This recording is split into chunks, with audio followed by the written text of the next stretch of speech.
Please stand for a short prayer.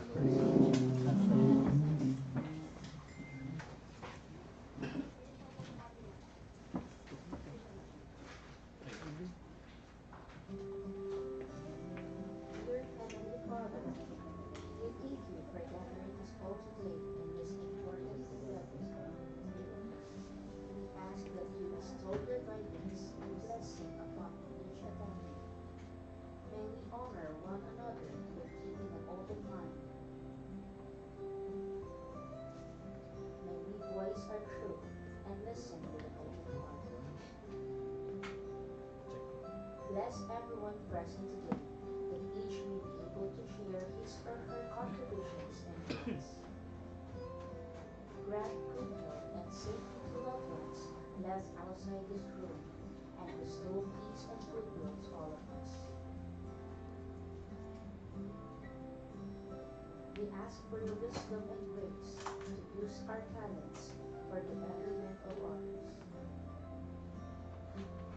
May the various activities related to this day be a success through your intervention. With gratitude, we offer this prayer in your name.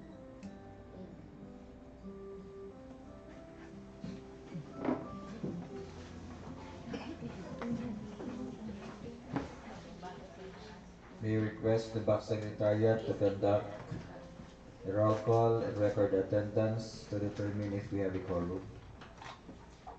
Hello. Good morning, everyone. For the attendance, we have Engineer Arman Ibarreta, back chairperson. Engineer Philip Salvadora, back vice chairperson. Regular back member, Engineer Joanna Marie Manao. Ma'am Maria Corazon Bruca. Engineer Sheila Marie Pisino. Our provisional back members, Engineer Nelbert Alvarez. Our end user representative, we have Engineer Jeffrey Olituki.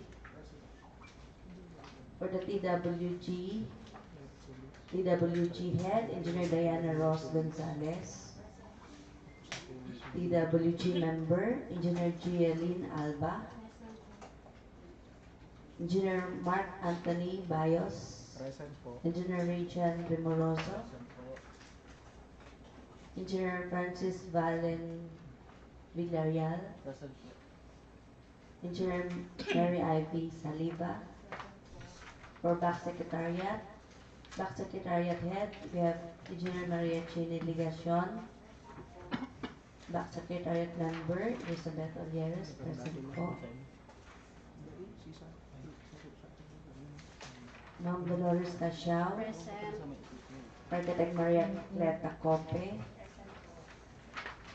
That's all for the attendance. Thank you po.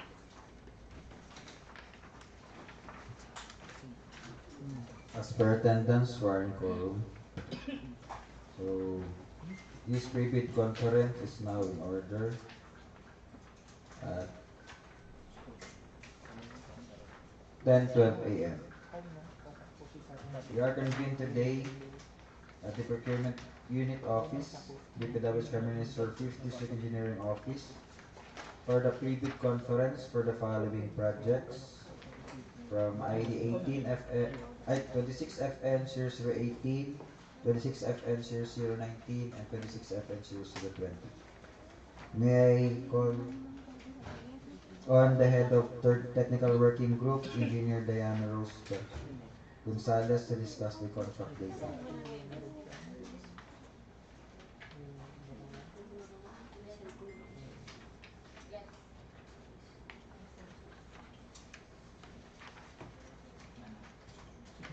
For contract data, for contract ID 26FN 0018 is a road construction project under Convergence and Special Support Programs, CSSP, Basic Infrastructure Project, BIP for the construction of an access road from Barangay San Isidro to Barangay San Jose, Pangaraon, Nabua, Camarines Sur, covering station 0 plus 002, station plus 366. The project has an approved budget for the contract EBC of 19,329,750, funded under GAA 2026 with a contract duration of 97 calendar days. The project is classified under small b and the cost of bidding documents is 25,000. For contract ID 26FN 0019 is a road construction project under Convergence and Special Support Program, CSSP, Basic Infrastructure Program, BIP, for the construction of an access road from Barangay Ombao, Polpog to Barangay San Ramon, Bula, Camarines Sur, covering Station 11 plus 677 to Station 12 plus 307. The project has an approved budget for the contract EBC of 19,329,750, funded under GAA 2026, with a contract duration of 97 calendar days. The project is classified under small b, and the cost of bidding documents is 25,000. Contract ID number 26FN 0020 is a road construction project under Convergence and Special Support Program, CSSP, Sustainable Infrastructure Projects, Alleviating gaps, SIPAG, for the construction of an access road in Barangay San Antonio, Iriga City, Camarines Sur, covering Station 2 plus 645 to Station 3 plus 605. The project has an approved budget for the contract of 28,261,955.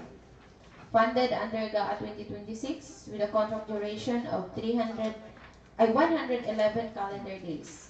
The project is classified under small b and the cost of bidding documents is 25,000.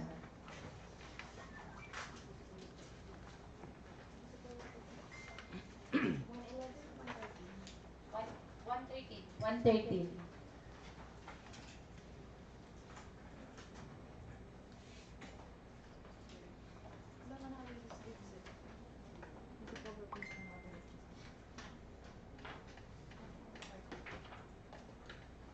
Now let's call the end user representative, Engineer Jeffrey Litakit, to cover the requirements of the bidding documents.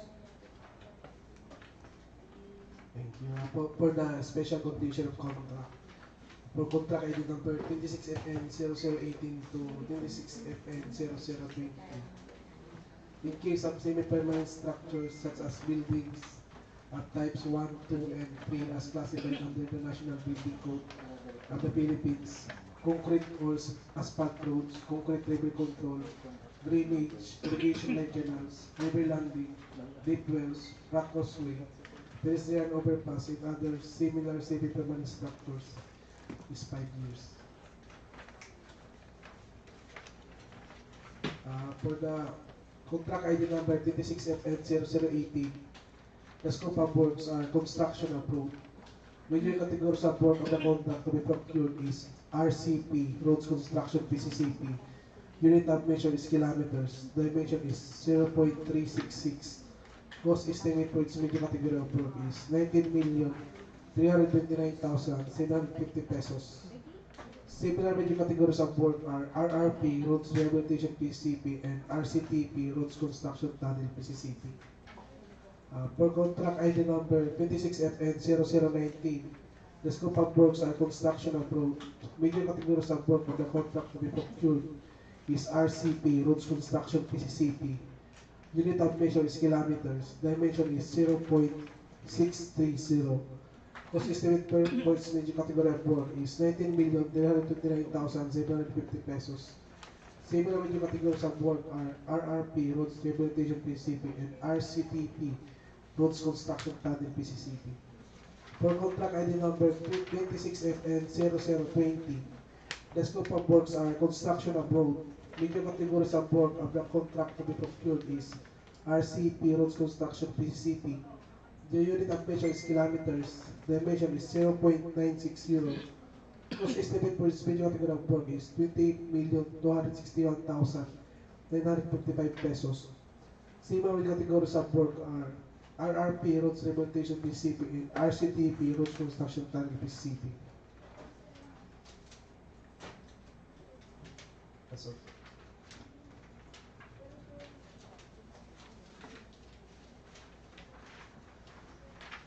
To discuss the bid data sheet for the contract, may we call on the TWGs to discuss.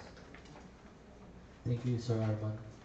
For Section 3 bid data sheet for contract ID number 26FN0018 to 26FN0020, only accredited project engineers may be assigned to DPWH projects, subject to the following limits assignment for regional or district offices. For PE1, limits of assignment, 10 contracts located within the same province for simultaneous assignments, each costing more than 150 million. For PE1, the first is PE2.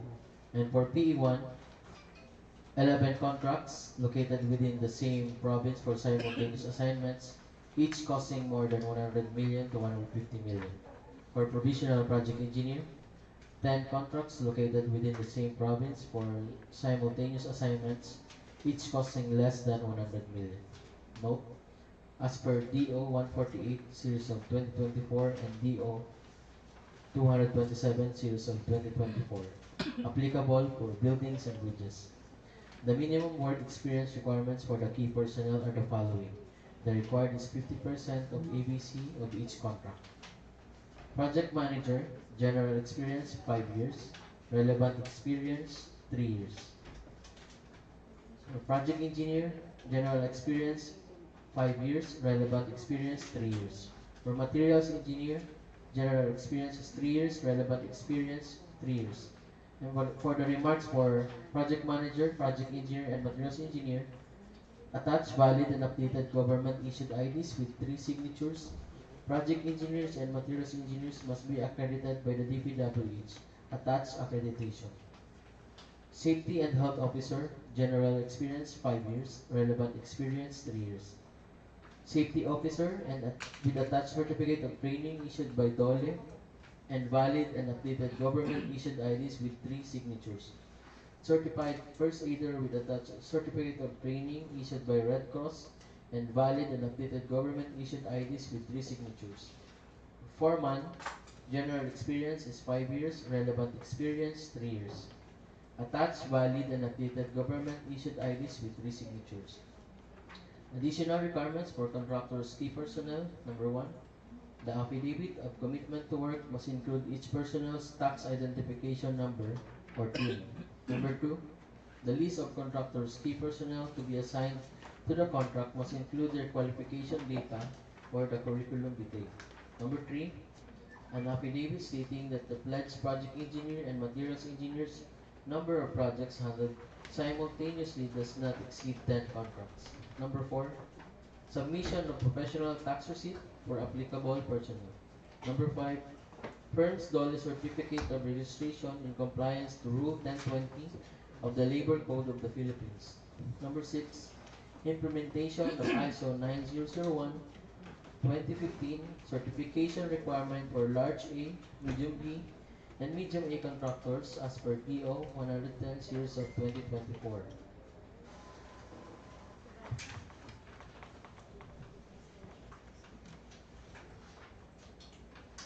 For the minimum major equipment required for contract ID number 26FN0018 to 26FN0020, prospective bidders may view it on the bid datasheet clause 12.1 of each bidding documents posted in the DPWH and PhilJEP's website. List of contractors' equipment pledge for the contract DPWH INFR 15 must be filled out completely and properly. Submitted proof of ownership must specify and indicate the model, year, capacity, performance, size, plate number, motor number, body number, chassis serial number, engine serial number, specific location and condition of per Department Order 58 series of 2020. The contractor is required to provide proof of ownership and other supporting documents for equipment owned, lease agreement for equipment to be leased, and or under purchase agreement. Must also submit certificate of availability of equipment from the equipment lessor or vendor for the duration of project. Accreditation of asphalt and Portland cement concrete batching plants in the procurement of contracts of infrastructure works shall be imposed pursuant to DO number 253 series of 2003. Bidders are reminded that only concrete and asphalt mixes produced by duly accredited plants shall be used in DPWH projects. Accredited safety officer required upon issuance of notice of award subject to DO 241 series of 2024 guidelines on the processing, approval, and reporting system of construction safety and health program for DPWH infrastructure projects. First aider with certificate of training issued by Red Cross in compliance with DOLE requirements for the approval of construction safety and health program required upon issuance of notice of award subject to DO 241 series of 2024 guidelines on the processing, approval, and reporting system of construction safety and health program for DPWH infrastructure project.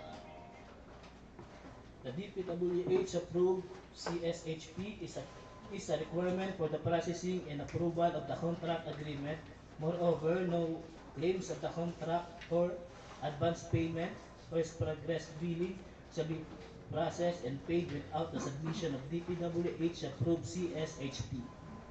Minimum materials testing equipment requirements for the project for the medium contractors for DO number 11 series of 2017 and DO 127 series of 2018, strict application of RA 9184 and the conduct of post-qualification of bidders with delayed ongoing contracts with the DPWH. 17.1 bids will valid until 120 calendar days from the date of opening of bids.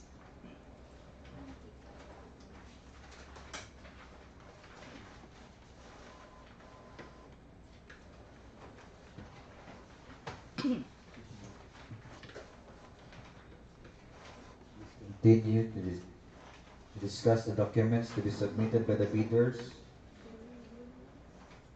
and criteria and procedure for eligibility check, preliminary examination of bids, detailed evaluation of bids, post-qualification, and award. Good morning. For technical checklist, Class A documents, valid PhilJEP's registration certificate, platinum membership. All pages bidder should make sure that Annex A of PhilJEP's certificate must reflect its updated dates.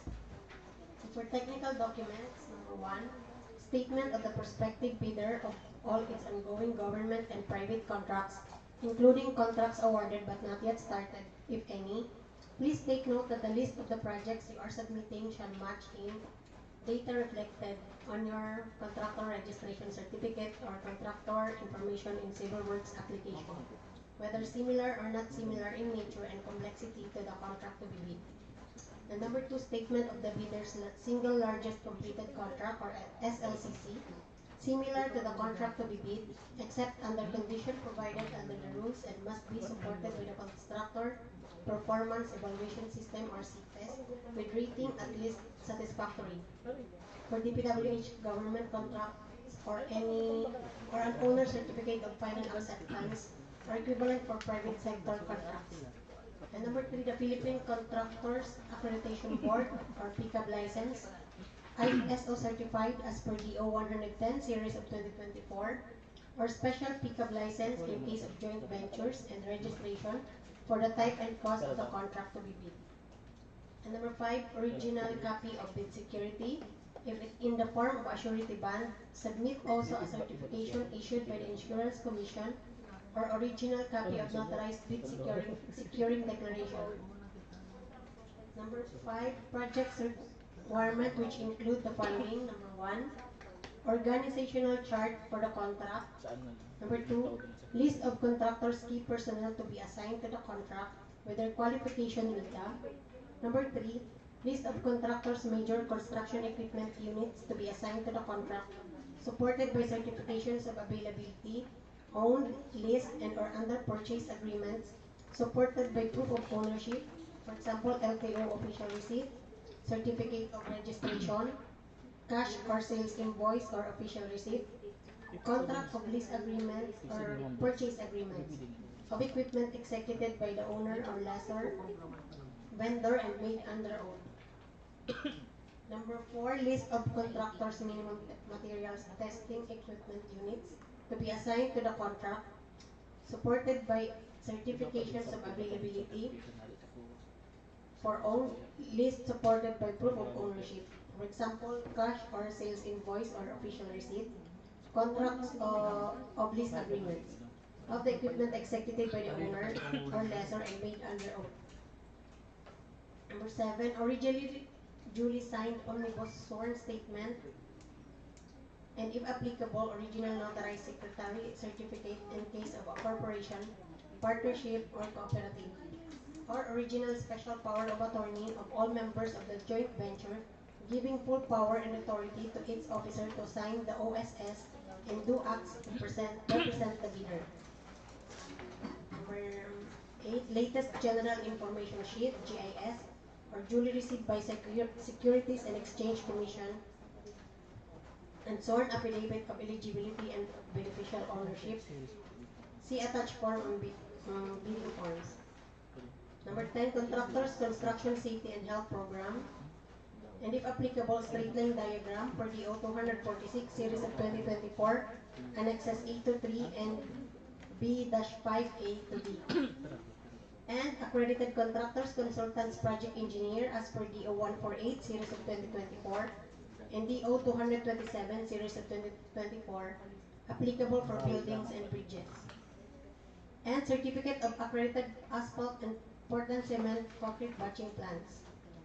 For the financial documents, the prospective bidders' audited financial statements showing, among others, the prospective bidders' total and current assets and liabilities, stamp received by the BIR or its duly accredited and authorized institutions for the preceding calendar year, which should not be earlier than 2 years from the date of bid submission, and the prospective bidders' computation of net financial contracting capacity or NCC. If applicable, duly signed joint venture agreement in accordance with RA number 4566 and its IRR in case the joint venture is already in existence, or duly notarized statements from all the potential joint venture partners stating that they will enter into and abide by the provisions of the JVA in the instance that the bid is successful. For the financial checklist, number 1, original of duly signed and accomplished financial bid form. Number 2, original of duly signed bid prices in the bill of quantities. Number 3, duly accomplished detailed estimates form, including a summary sheet, including the unit prices of construction materials, labor rates, and equipment rentals used in coming up with the bid. And number 4, Cash flow by quarters. All pages must be numbered, paginated consecutively at top right-hand margin. Each page signed by bidder below page number and the total number of which must be indicated in the covering page and signed by the duly authorized representative. All sets of documents, financial or technical envelopes must be properly book-bounded pursuant to DPWH DEO number 90 series of 2002. Use checklist of the technical and financial envelope here to attach in section 9 of bidding forms and shall be included as first page of the book bonding of each envelopes with ear tapping labeled for each checklist. Thank you.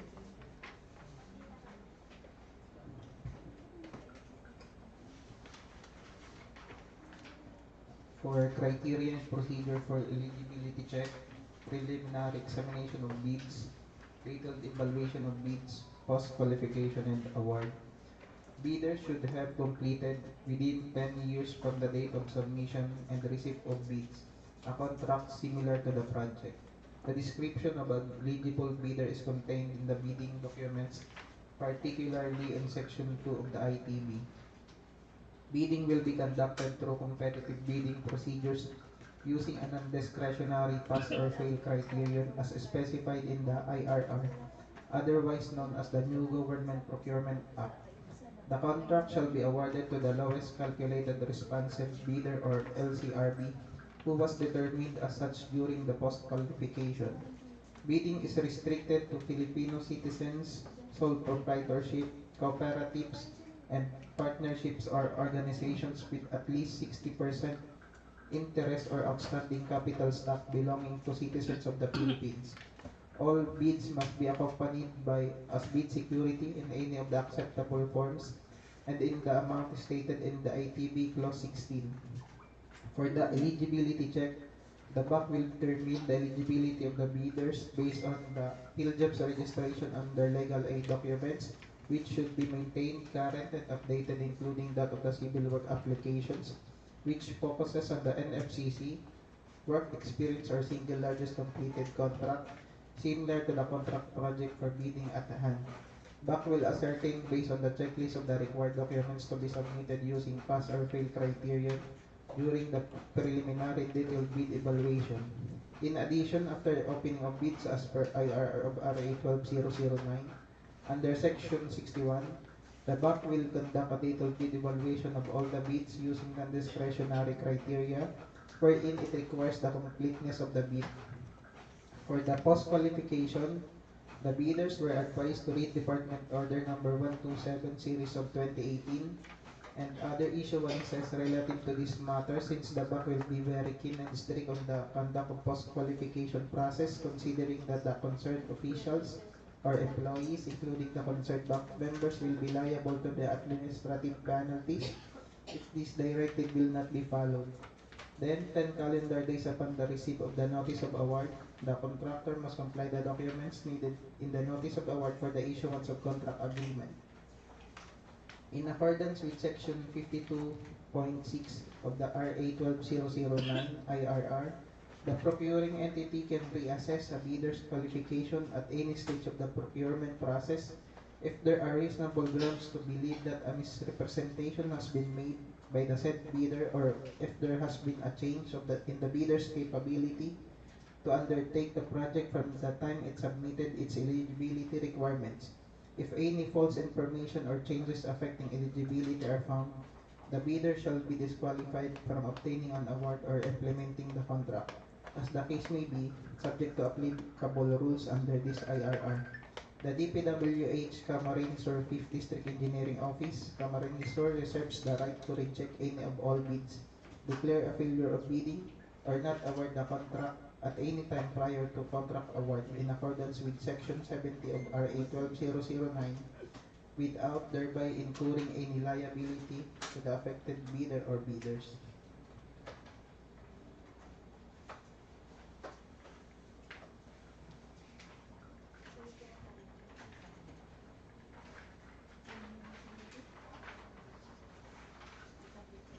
For additional reminders, three-strike policy in the procurement of contracts for infrastructure works goods, and consulting services shall be imposed pursuant to DO number 35, series of 2008, as amended by DO number 28, series of 2024.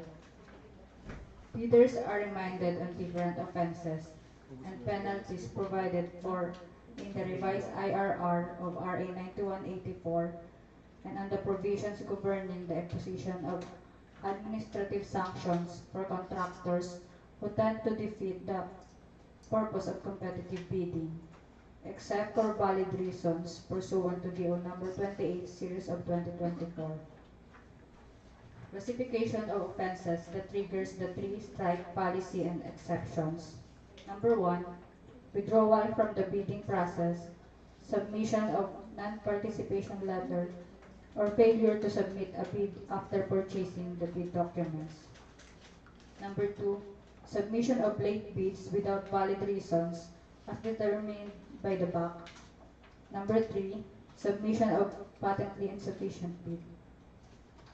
Enforcement and penalties.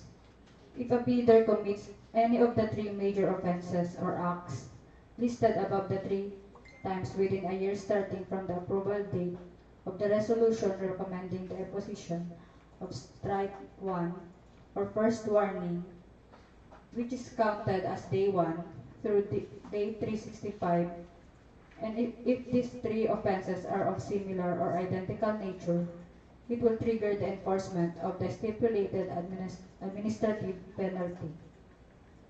Suspension from participating in all DPWH procurement activities and entering into contract with any DPWH procuring entity. Subsequently, as per the procedure outlined in Annex A, this may result in the blacklisting of the suspended bidder, thereby disqualifying the bidder from participating in any government procurement activities for a period of 1 year. In conjunction with blacklisting, the bidder will also face bid security forfeiture and must comply with the enforcement of bid securing declarations conditions.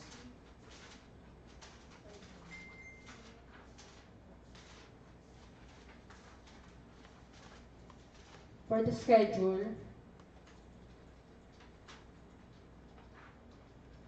a complete set of bidding documents may be acquired by the interested bidders on June 18, 2026 to July 13, 2026 until 9 a.m. only from the address given below in the invitation to bid and upon payment of the applicable fee for the bidding documents pursuant to the latest guidelines issued by the GPPB in the amount stated also in the invitation to bid. It may also be downloaded free of charge from the website of the Philippine Government Electronic Procurement Systems and the website of the procuring entity, provided that bidders shall pay the applicable fee for the bidding documents not later than the submission of their bids.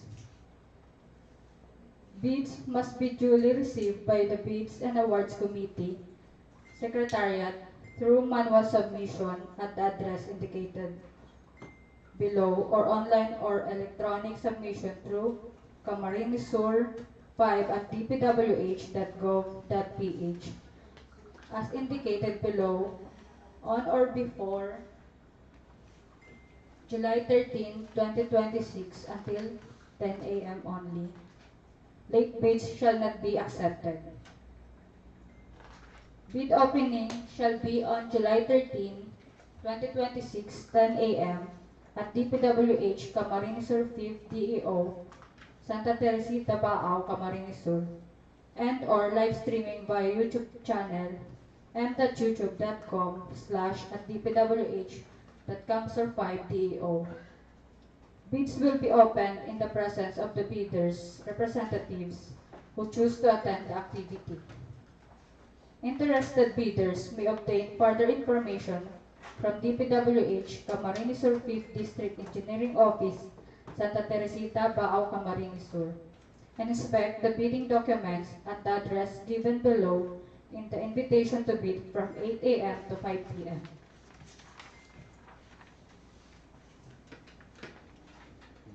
Thank you, PWG.